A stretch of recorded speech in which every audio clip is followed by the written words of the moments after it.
சமூக வலைதளங்களில் வளர்ச்சியால் ஏதாவது புதிதாக செய்து செய்திகளில் இடம் பிடிக்க ஒவ்வொருவரும் போட்டி போடுகின்றனர். இந்த லிஸ்டில் வளர்ப்பு நாய்க்கு பிறந்த நாள் கொண்டாடி பெண் ஒருவர் இடம் பிடித்திருக்கிறார். ஜார்க்கண்டை சேர்ந்த அப்பெண் ரூபாய் 5 லட்சம் செலவு செய்து அண்மையில் இந்த பிறந்தநாள் விழாவை மிகவும் ஆடம்பரமாக கொண்டாடியிருக்கிறார்.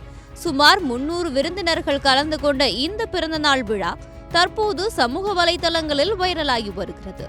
இதற்காக ஆர்டர் செய்யப்பட்ட கேக்கின் விலை மட்டும் 40,000 ரூபாய் என்றால் பார்த்துக் கொள்ளுங்கள். விழாவில் கலந்து கொண்ட விருந்தினர்களுக்கு சிறப்பு பரிசுகள், உணவு வகைகள், சிறப்பான அலங்காரம் என ஒவ்வொன்றையும் பார்த்து ஏற்பாடு செய்திருக்கிறார். வீடியோ சமூக வலைதளங்களில் வைரலாக மனிதனுக்கு உணவில்லை, நாய்க்கு பிறந்தநாள் விழா தேவையா என பலரும் கேள்வி எழுப்பி வருகின்றனர். இந்தியாவில் ஏராளமான மக்கள் ஒருவேளை உணவின்றி தவிக்கும் வேளையில் பணத்தினை தண்ணீர் போல செலவு செய்து இதுபோல நாய்க்கு பிறந்தநாள் கொண்டாடும் நபர்களும் இருக்கின்றனர் என்பது குறிப்பிடத்தக்கது.